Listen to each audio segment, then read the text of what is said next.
वारंगल जिला भाजपा के राज्य महासचिव गुजुला प्रेमेंद्र रेड्डी ने कहा कि गांवों में लोगों की समस्याओं के लिए केंद्र और राज्य सरकार की कल्याणकारी योजनाओं के कार्यान्वयन की जानकारी लेने के लिए गांव चलो अभियान कार्यक्रम चलाया गया था।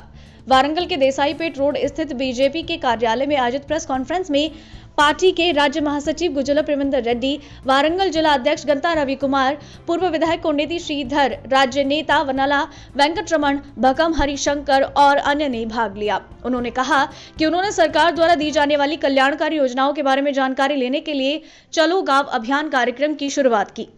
तेलंगाना वारंगल नवभारत समाचार से कैमरामैन महेंद्र के साथ अक्रम की रिपोर्ट।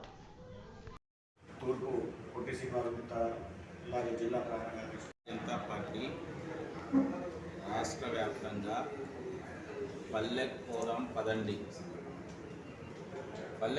పదండి అనే కార్యక్రమాన్ని ప్రత్యేకంగా తీసుకోవడం జరుగుతుంది।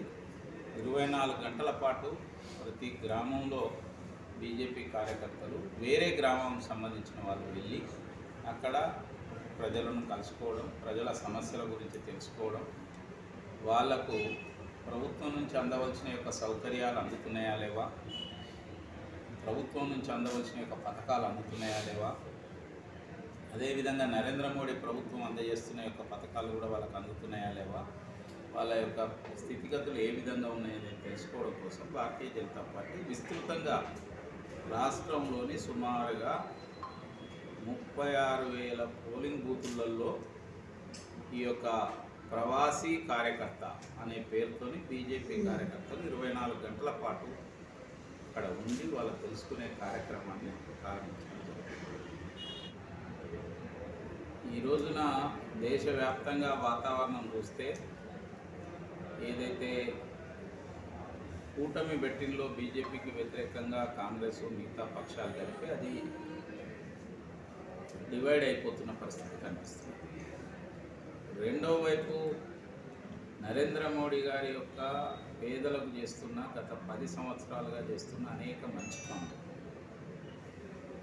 దేశ రక్షణ కోసం తీసుకుంటున్న అనేక చర్యలు, దేశంలో అభివృద్ధికి ఊతమిచ్చేటువంటి అభివృద్ధి కార్యక్రమాలు, పేద ప్రజల యొక్క సంక్షేమం, దీని కారణంగా మరోసారి ఫిర్ ఏక్ బార్ మోడీ సర్కార్ అనే పేరుతోని మరోసారి బీజేపీ ప్రభుత్వం అనే నినాదంతో భారతీయ జనతా పార్టీ ముందుకు పోతున్నది। దీనికి సంపూర్ణమైన యొక్క మద్దతు దేశవ్యాప్తంగా లభిస్తున్నది। గతంలో కంటే ఎక్కువ సీట్లలో ఈసారి భారతీయ జనతా పార్టీ విజయం సాధించడానికి అవకాశాలు కనిపిస్తున్నాయి। ముఖ్యంగా తెలంగాణ రాష్ట్రంలో సైతం భారాస కనుమరుగయ్యే పరిస్థితి కనిపిస్తున్నది। ఎందుకనంటే ఈ యొక్క భారత రాష్ట్ర సమితికి రోల్ లేదు, వాళ్ళు ఇక్కడి నుంచి ఏదైనా ప్రతినిధులు గెలిచి కూడా ఏం చేసే పరిస్థితి పార్లమెంట్లో లేదు। ఈరోజు పార్లమెంట్లో బీజేపీ యొక్క సభ్యులు కనుక ఎక్కువ మంది తెలంగాణ నుంచి గెలిస్తే తెలంగాణకు అభివృద్ధికి ఊతం లభిస్తుంది।